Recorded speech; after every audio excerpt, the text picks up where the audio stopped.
To start off our discussion, the global marketing landscape in 2024, especially when we look at it from a, let's say, B2C space. So the B2C marketing landscape globally is driven by the digital transformation. So I think the digital transformation is the key. Looking at the B2C landscape, I think the transformation using digital channels have really sort of transformed the way that we interact with our customers. We tend to have our own authentic view of how we can sort of operate in the B2C space. I see a massive transformation in the e-commerce industry.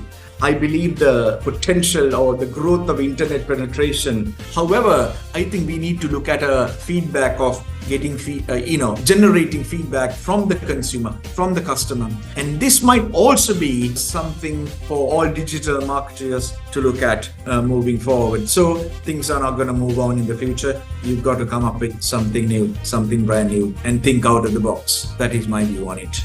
The marketing landscape is changing. We spoke with Dr. Ruchitha Perera, the Vice Chairman of CIM UK, about all things trending in marketing. Stay tuned.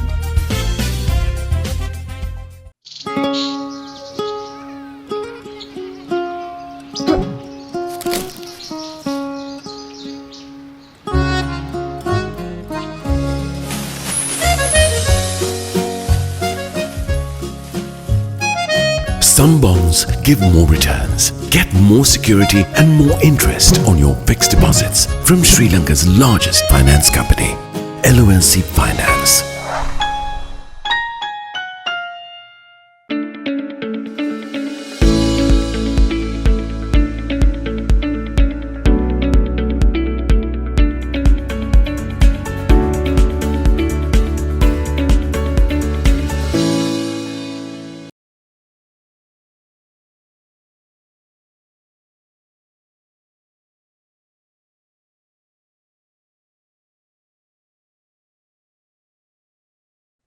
Hello and welcome to LMDtv. Tonight on the forum, the focus is on the marketing landscape. And with us, we have Dr. Ruchitha Perera, the Vice Chairman of CIM UK. Dr. Perera, it's very nice to have you on our show. Thank you for having me on the show. And it's such a pleasure. To start off our discussion, can I ask you to give us an introduction to the global marketing landscape in 2024, especially when we look at it from a, let's say, B2C space? So the B2C marketing landscape globally is driven by the digital transformation and the increasing importance of personalized experiences. Now, if you go back a few years, it was all about digitization and how we converted analog information into digital. And then came the digitalization era, where we looked at how we can use some of the technology for operations like business operations and so on and so forth. And then now people talk about the digital transformation, where there is a comprehensive and strategic overhaul of organizations, processes, operations, and business models. So I think the digital transformation is the key. Looking at the B2C landscape, I think the transformation using digital channels have really sort of transformed the way that we interact with our customers. And then also with advancements in technology and tech-driven sort of organizations, consumers expect brands to sort of anticipate their needs and also to tailor the solutions, customize the solutions that we have on offer. Then comes the sustainability and the ethical practices. Every time I go for these marketing events, all the experts talk about sustainability and how ethical we could be in terms of marketing our products and services to the stakeholders. Sustainability is not just encompassing the environment. We also have to look at the social elements and the governance. So I think, if you look at the CMO, global CMO report that was published by CIM a few months ago, there are some interesting statistics globally. And some of the three main statistics that comes to my mind is that experts believe that the B2C space is growing. It is becoming stronger than the last 5 years. especially post-COVID times. And also, I believe marketers are investing more in budgets for the B2C space and from an overall marketing point of view. And also, I understand these increasing budgets will have more investment towards understanding customer-centric operations. So I think it is a very positive, exciting time globally for the B2C space. And what would you say is the picture looking like in Sri Lanka? I always felt that the local industries, the local organizations mirror the global picture. So I believe, though we talk about digital transformation, and we've always sort of looked at how we could sort of look at some of the global trends to see whether we could implement them here. Now, there are a few things that come to my head when I look at the local market space. We have our unique dynamics. Though we tend to mirror the global views, we tend to have our own authentic view of how we can sort of operate in the B2C space. I see a massive transformation in the e-commerce industry.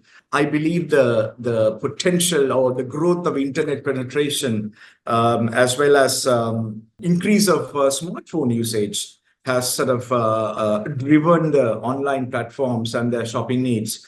That's one. And then social media platforms also plays a significant role in the B2C space. They look at, you just take platforms such as Facebook, Instagram, LinkedIn and Twitter, X.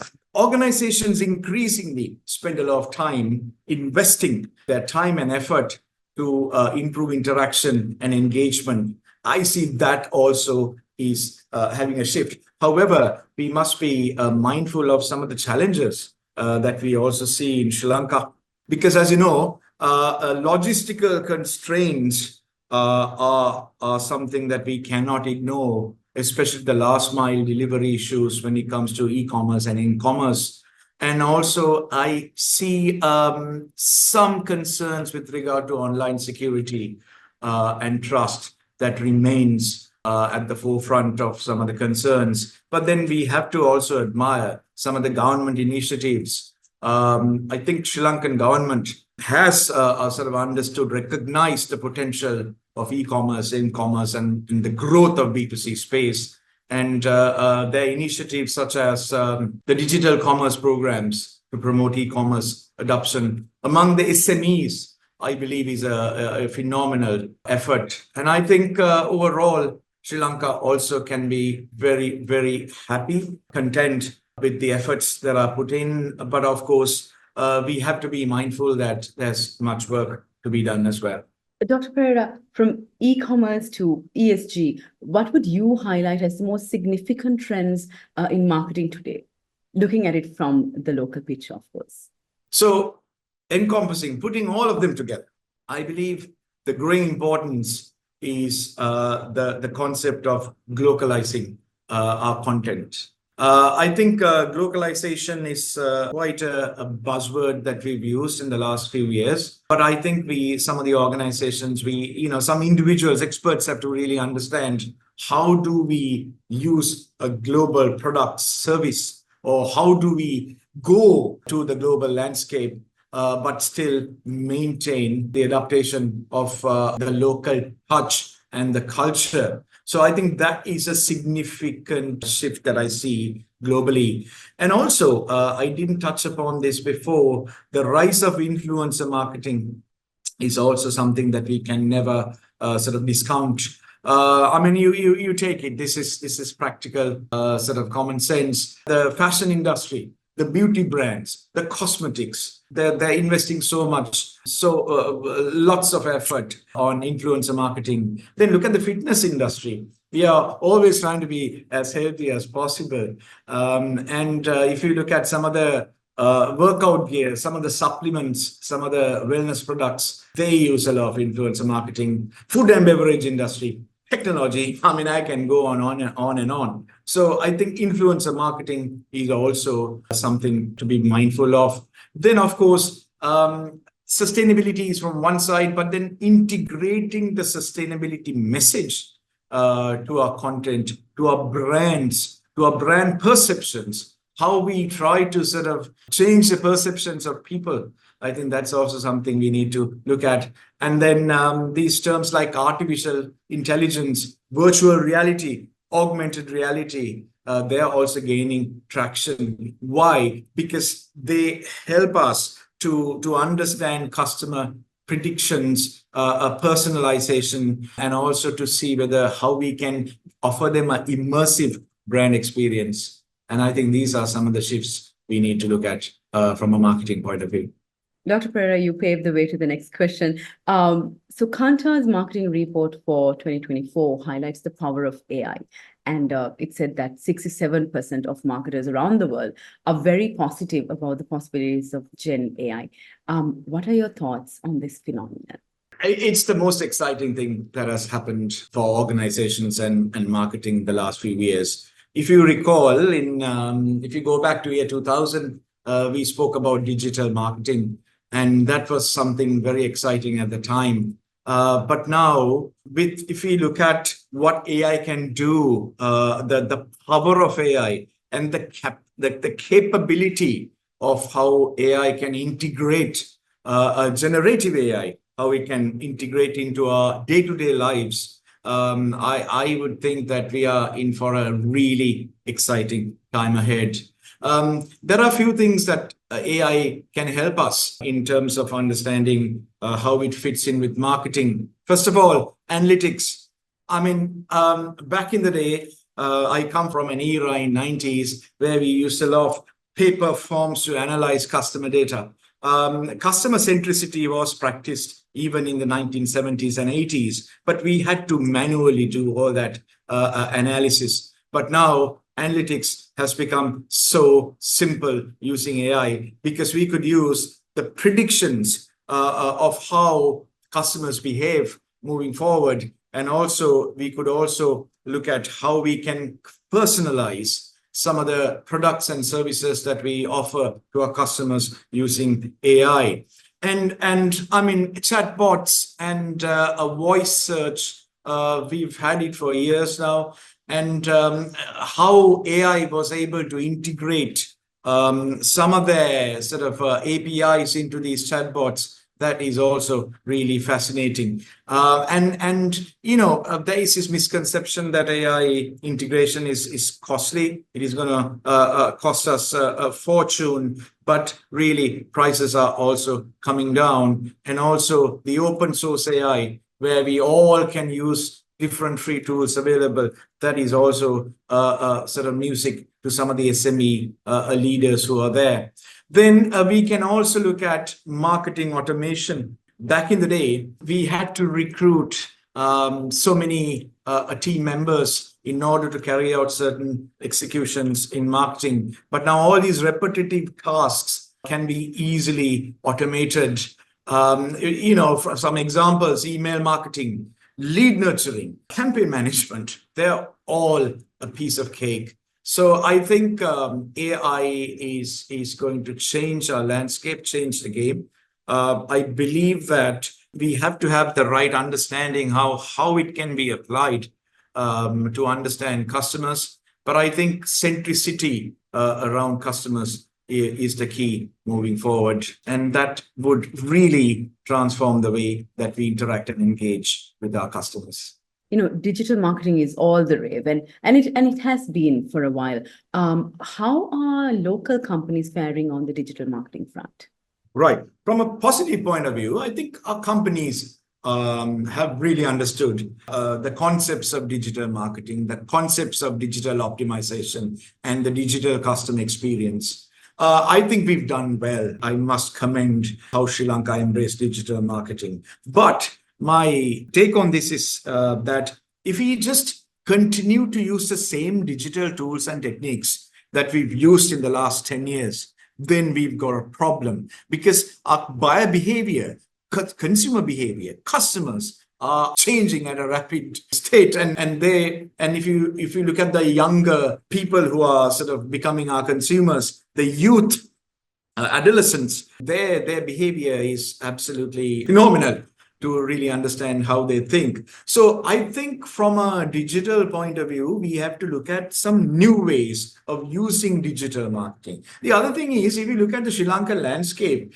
there are over 500 digital marketing companies or digital agencies operating in Sri Lanka, because threat of new entrants or entry barriers is quite, quite straightforward. Anybody can set up a digital agency and say, hey, you know what, I've got the tools and techniques. But I think we need to now start moving towards a little more, in-depth application of digital marketing. For instance, using SEO, pay-per-click, PPC, and probably embedding artificial intelligence, Gen AI, in order to sort of deep dive into the predictions and personalization would be sort of recommended, rather than just use simple digital channels, social media channels, email, and digital signage. So that's one thing that I see. And also user-generated content. I don't think we use this much in Sri Lanka, UGC, where we tend to sort of, we see a shift from like a one-sided communications channel, where organizations really try and talk to the customers, the consumers, and keep the information flow from the organization to the customer. However, I think we need to look at a feedback of getting, generating feedback from the consumer, from the customer, because user-generated content is quite trustworthy in the world today. And also, it helps us to build trust and credibility. And this might also be something for all digital marketers to look at moving forward. So from a historical, traditional digital point of view, things are not going to move on in the future. You've got to come up with something new, something brand new, and think out of the box. That is my view on it. It's time to take a very short break, but we'll soon be back to talk more about marketing. What makes a truly awesome insurance company?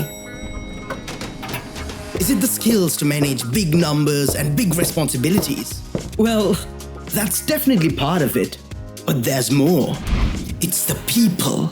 They're awesome. Super passionate about looking out for others and putting in their time for people's finances. It's not just the people. It's how we do things that's awesome.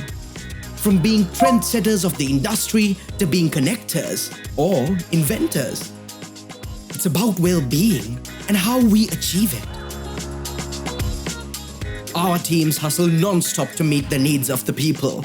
That's why we're on the rise. But it's not just about how we do things either. It's about how we improve things, helping our clients thrive in a world that's full of awesome goals to achieve. Making the maximum out of the minimum. But wait, there's more to it. There's one last thing that truly makes an insurance company awesome. It's that we care about our people and our customers. All of this combined, it's been a pretty awesome year. And we're excited for tomorrow.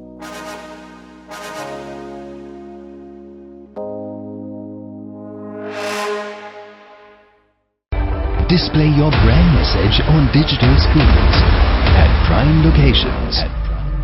The largest digital advertising network in Sri Lanka. Emerging Media.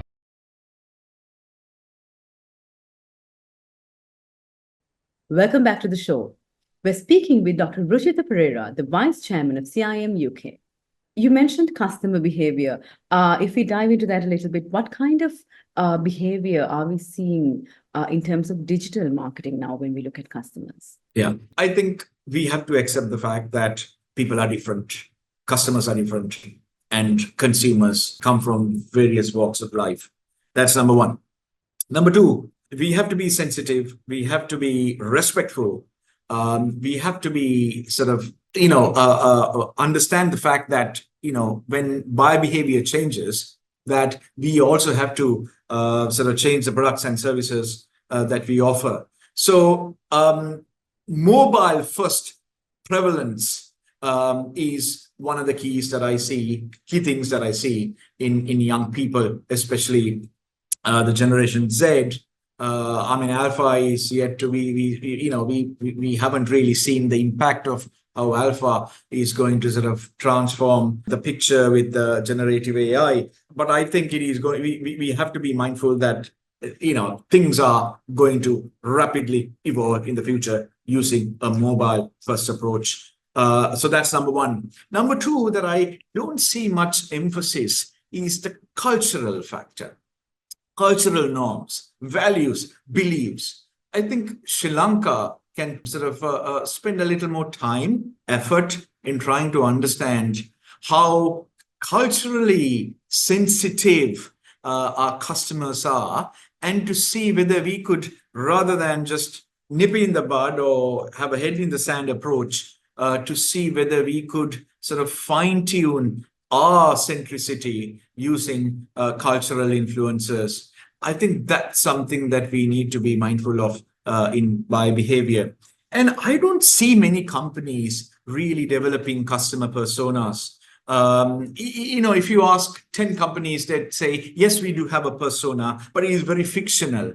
And I really personally don't like to use the word fictional. I think our customers are real. You and I are real people.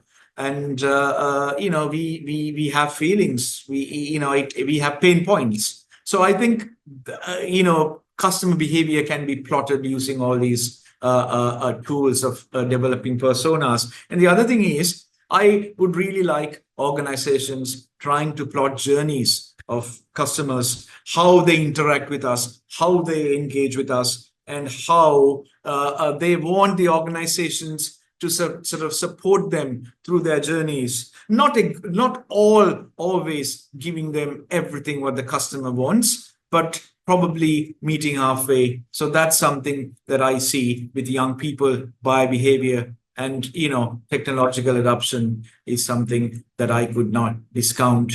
Also, I missed one point. The social and demographic shifts, trends, age, gender, structure. That people don't fit into the molds that I fitted 30 years ago. Things are very different. So sensitization of all these shifts, trends, is something that we need to look at. And also, every time I talk to young people, they talk about environmental awareness. I haven't heard this before, but there are growing concerns of young people talking about sustainability. And I've suddenly see that every time I go for all these conferences and chat shows and all that, and people ask all the companies, all the panelists, that what are we going to do about protecting the environment and having that sustainable front from a social, environmental, as well as a governance perspective. So, I can go on and on and on. 30 minutes is just not enough, but I think this is also an exciting area. Dr. Perera, I want to move the conversation back to companies in Sri Lanka. We have this perception, and of course, I don't know how true it is, that there is difficulty knowing where marketing ends and where sales begin. So when we look at sales versus marketing, how do you think these two functions are faring in the country today, especially against the backdrop of Sri Lanka emerging from the crisis slowly but surely? Very interesting question. I can relate to it very well because I started my life, my career 31 years ago as a salesperson. And then I sort of moved from sales to marketing. And then I sort of spent the last 30 years covering the entire ecosystem of marketing. But since you asked, I think sales teams, how I see it very bluntly, focuses on building relationships and, trying to drive revenue growth, market share, as well as trying to sort of develop markets and businesses from a front end. But I think marketing sort of acts as a facilitator, sort of offering services from a perceptual point of view, especially from the customer side, shaping brands' perceptions, helping to sort of generate leads, and not only that, nurture customer loyalty through various targeted campaigns. Now, I have a sort of a word that I use every time somebody asks me this question, and I think the word that I've used is fusion.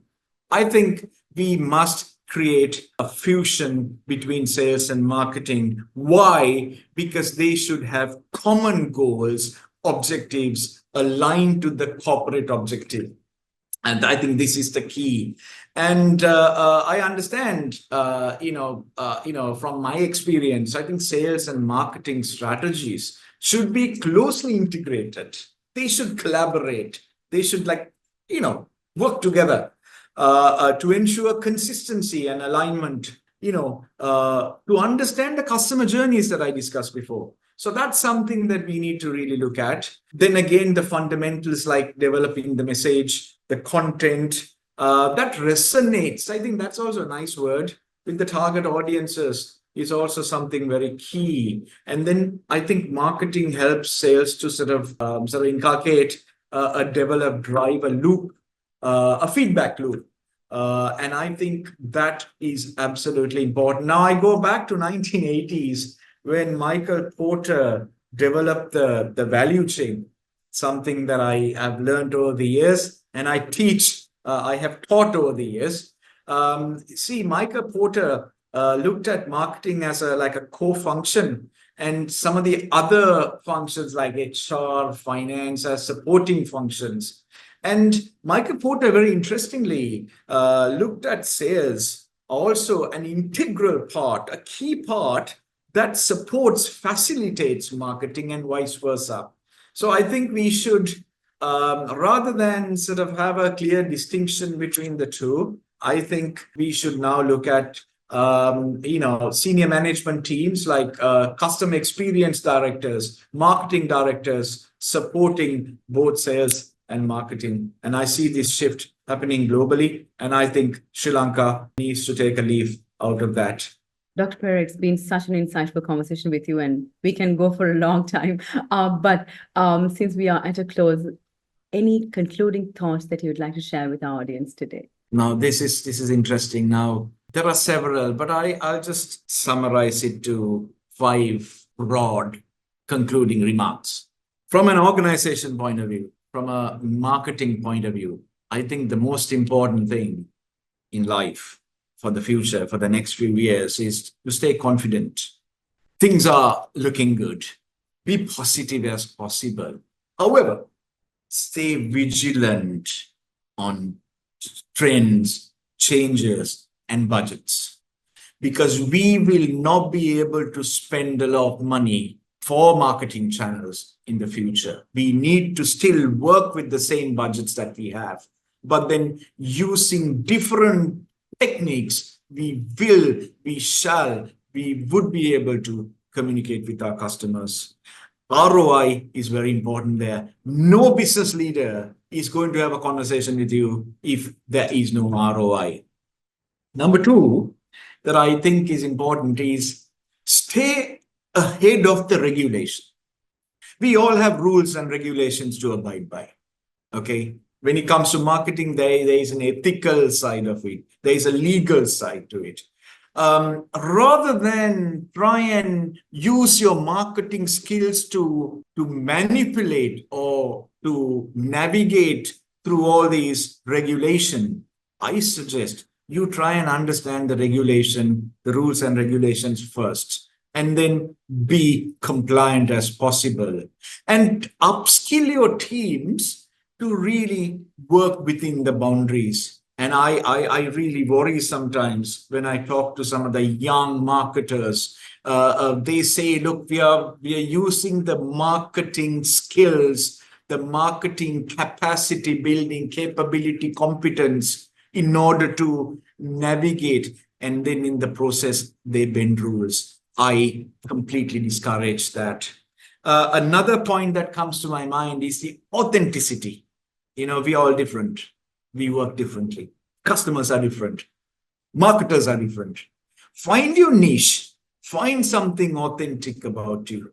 Something that, you can talk about, the genuine, the real, something sincere about you. Because people love that. Customers love that sincerity. And that's something important. And I think I don't have to say this. Keep your skills up to date. I spend a lot of time reading. I talk to lots of people on a day-to-day basis. I learn from people on a day-to-day basis. One thing that I've learned in life is that I could be anybody, but the day that I stop learning, I will not have any existence after that. And it is not qualifications. It's not trying to get a paper qualification and say, hey, you know what? I've got this and that. It's just trying to understand the skills, your capacity, and to develop yourself. So upskill yourself. And the last point is that I'm very passionate about this. I want a new breed of younger generation of marketers to come forward. I now see everywhere I work, I do several roles in Sri Lanka and overseas, and I always encourage young people to take the marketing profession. And that is the only way that we could sort of survive, sustain. So open your doors for interns, get young people, come in, pay them a reasonable salary. Some people will volunteer, they'll work for free, but train them, upskill them, give them the opportunity so that they could take this a profession forward and also build fusions with the rest of the industries and professions. So I think these are the 5 key points that I can think of. I can go on, I like to talk, but I guess that should do for now. We've been in conversation with the Vice Chairman of CIM UK, Dr. Ruchitha Perera. Dr. Perera, it was lovely having you on our show. Thank you so much for inviting me. And I think, it is such a pleasure to be associated with LMD. And to all our viewers, thank you so much for joining us. Until next time, take care. Don't forget to subscribe to our YouTube channel and follow us on Facebook and Twitter. Thank you for watching and stay safe.